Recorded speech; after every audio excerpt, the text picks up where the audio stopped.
Well, the city of Winterset says flash flooding hit the city between 1:30 and 5 a.m. overnight. Local 5's Emma Stroner shares what residents saw as water flowed into their houses.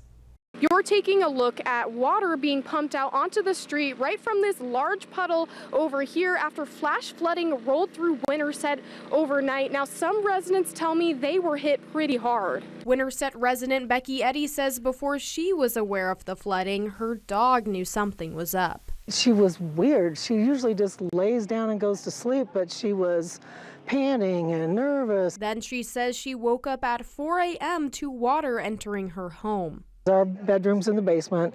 Water had come in underneath the carpet and it was floating. As water rose in her basement, she told us she had to act fast. As the water gets higher to those electric outlets, I'm standing in water.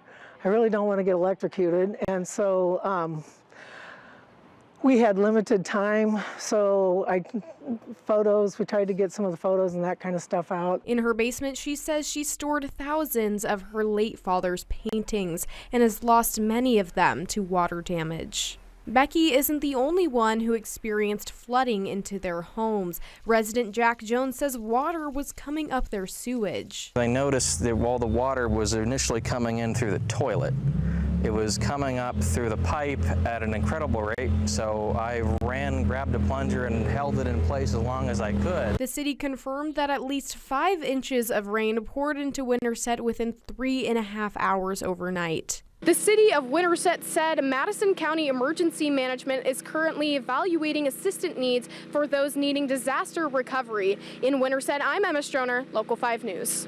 Well, you may want to think twice before jumping into a lake this summer. That's because the Iowa Department of Natural Resources is urging people to avoid swimming at about a quarter of the state beaches. Local 5's Alex Fulton is live from Lake Aquabi Beach, one of the beaches currently under a swim advisory. And Alex, I understand that the reason for the warnings is high levels of E. coli in the water. That's exactly right, Stephanie. And there is actually a family right now, a couple of kids swimming here at Lake Aquabi Beach. This is actually the first time today I've seen anyone swimming here. Most people have been listening to the advice coming from the Iowa Department of Natural Resources to not swim in the water right now. I'm told by the Iowa DNR that it's pretty common for E. coli levels to go up around this time of year. They usually peak in the second half of the summer when the weather is warmer.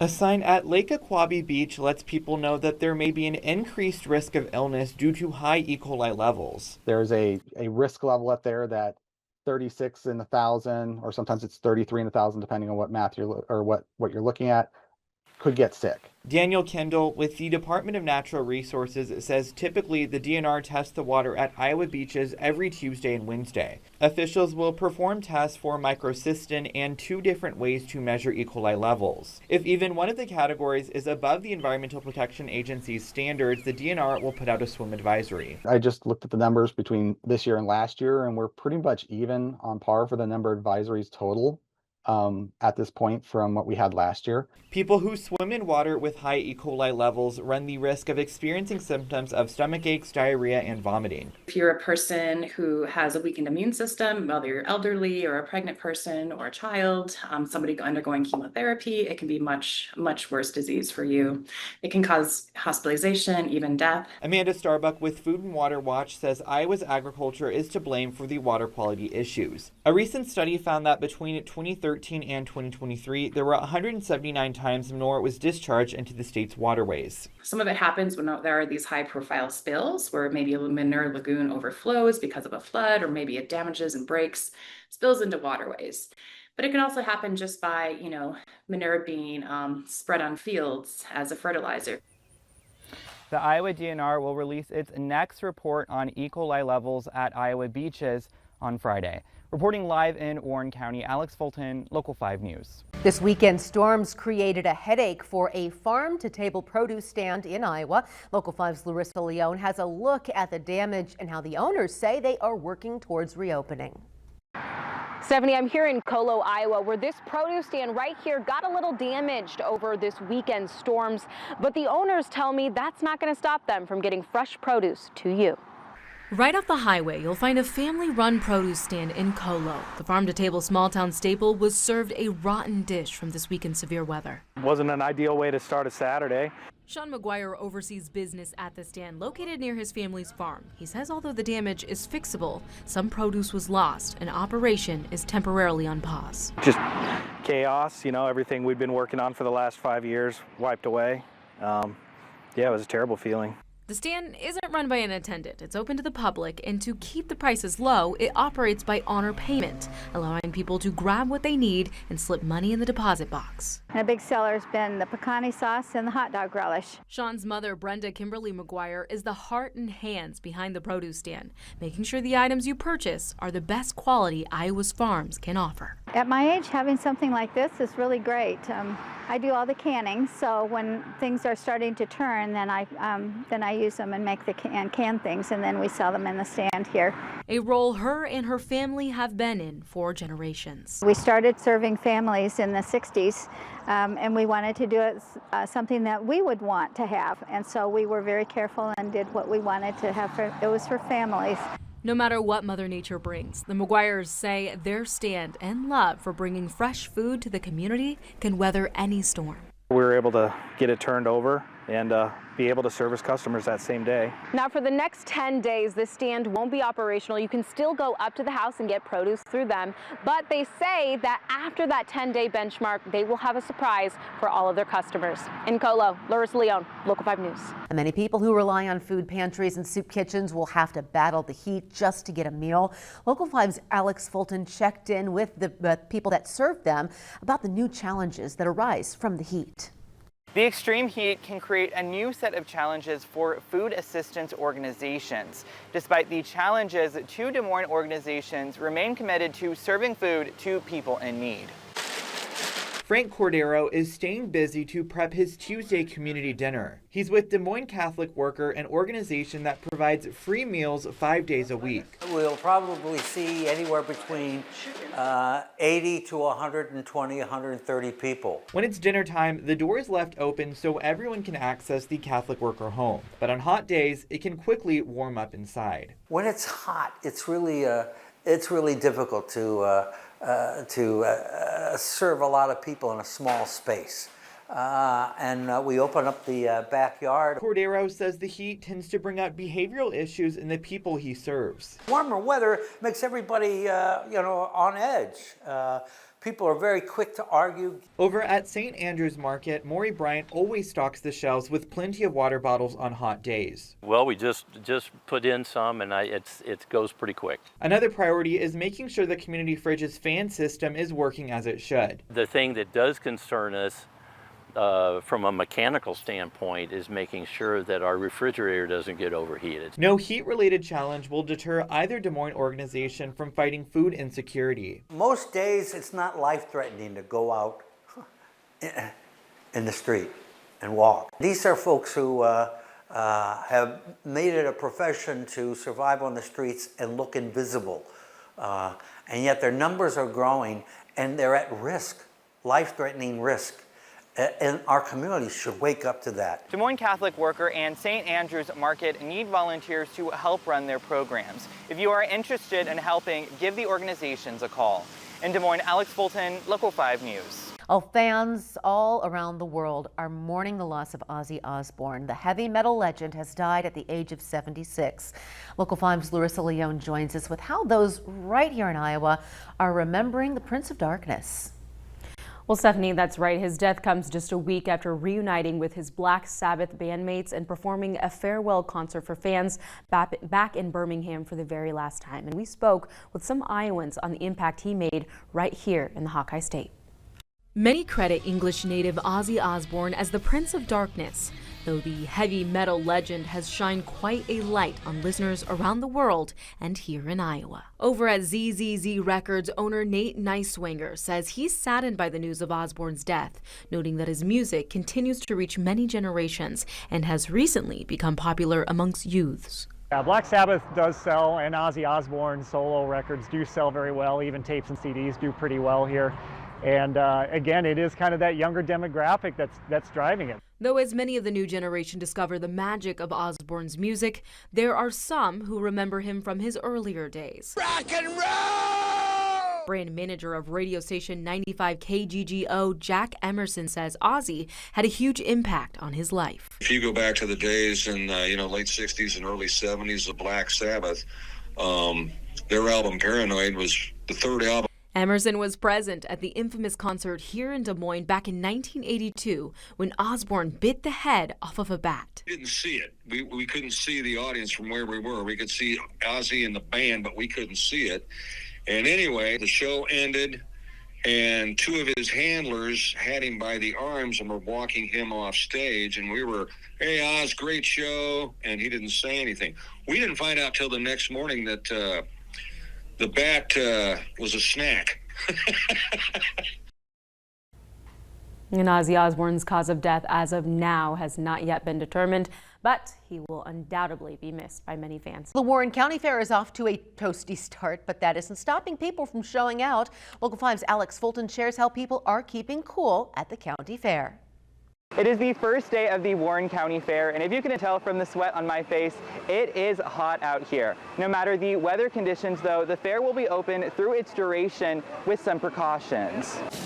We have to plan for everything. We prepare for the worst and we celebrate the best. No matter where you turn at the Warren County Fair, there's people keeping cool in the intense heat. We've been very blessed to have some sponsors behind us with Fairway and Hy-Vee donating water. We've had some other organizations in town pulling wagons around offering free water. The fair is also allowing people to bring their own water bottles in the gates to stay hydrated. I have this giant big water bottle like this big and this thick. I always drink all of it, and then I refill it with ice and water. I keep chugging it every time I go on a walk. The animals, especially the furry ones, can quickly get toasty too. The rabbits get iced water bottles and fans in their cages. We keep in close contact with our fair vet to make sure the animals are safe and cool, and even in the rabbit barn that's over here not too far from us. New this year, the Warren County Historical Museum at the fairgrounds is open as a cooling center. Well, I would say they could come in here and sit down, read a book, talk, do whatever they'd like, and we will welcome them. All week, the Historical Society is offering free water and selling bottled water and Italian ice as well. We want people to come and see who we are too. We have a lot of things to offer and a lot of history for our county. Melissa Holter and her son found a spot outside of the sun under the AgriGolf tent. The tent is wonderful. There's a nice breeze going through here, but just kind of takes the sun off of our faces for a little bit. The fair will be open every day from 8 a.m. to 10 p.m. through Monday. In Indianola, Alex Fulton, Local 5 News.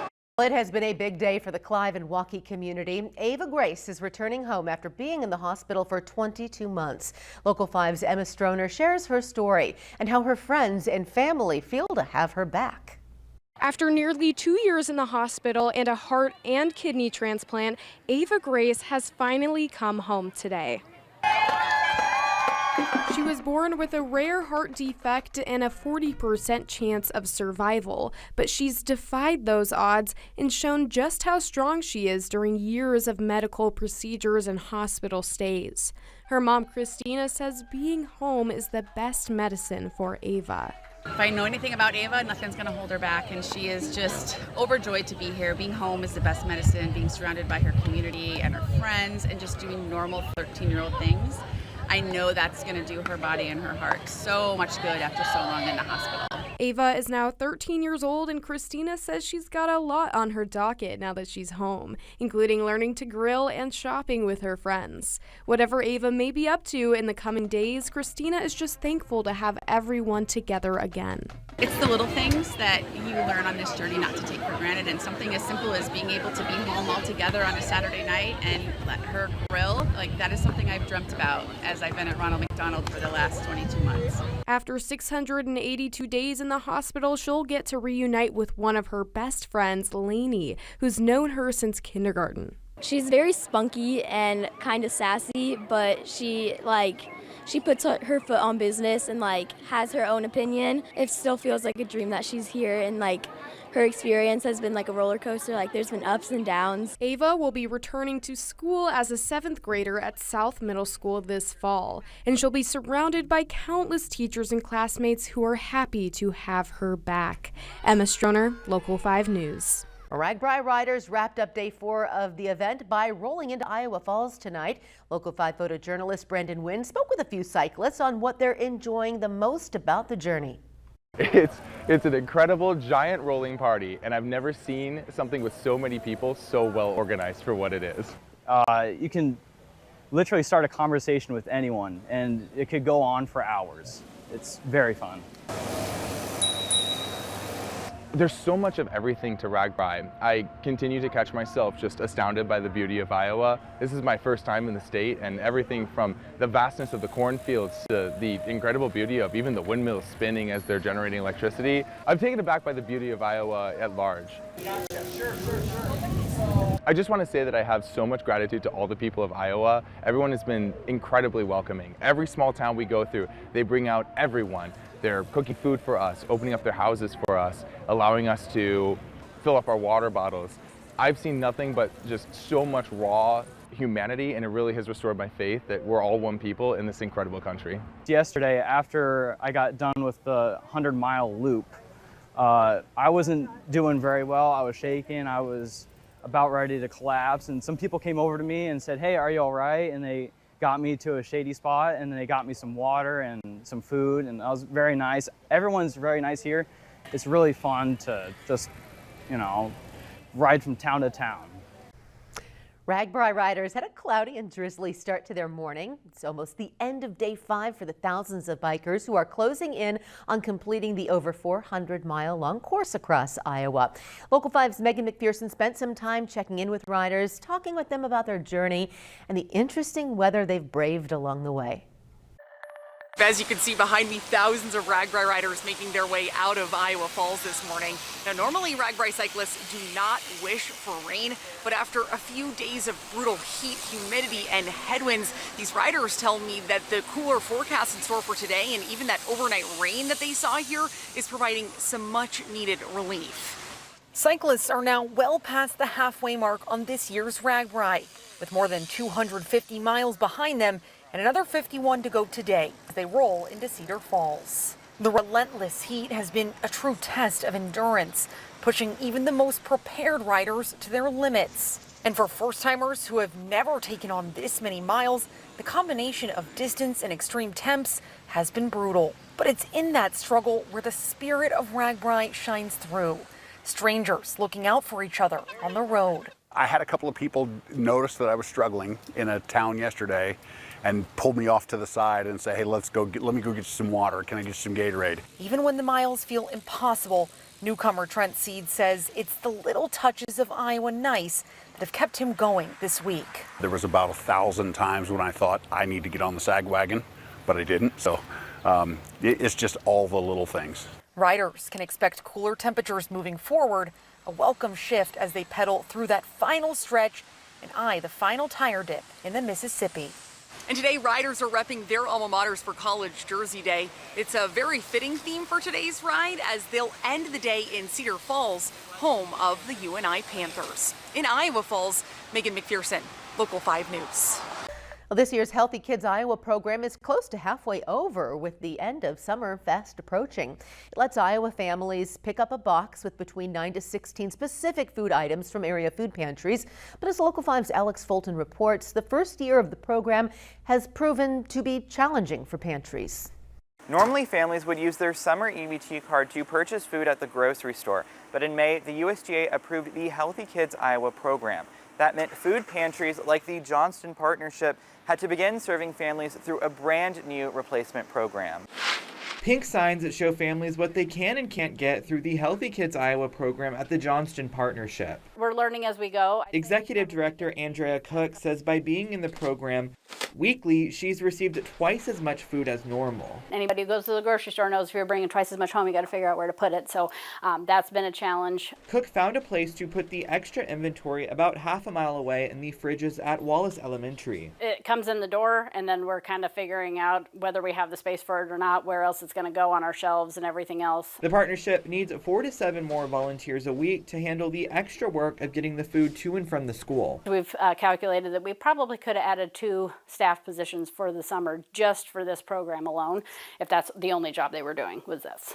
Cook says before next summer rolls around, her and her staff will reevaluate whether to re-enroll. If we were given the choice next year, I'm not sure that we would say yes. In a statement to Local 5, a spokesperson with Iowa HHS says, quote, "We are offering technical assistance and are keeping in constant communication with food banks to address operational challenges. That includes tools to help assess storage needs, staffing projections, and best practices from early adopters." It's unclear if Healthy Kids Iowa will return next summer. If it does, Cook would like to see more collaboration between the state and food pantries on the program's development. She also wants the state to provide funding to food pantries to increase storage capacity. In Johnston, Alex Fulton, Local 5 News.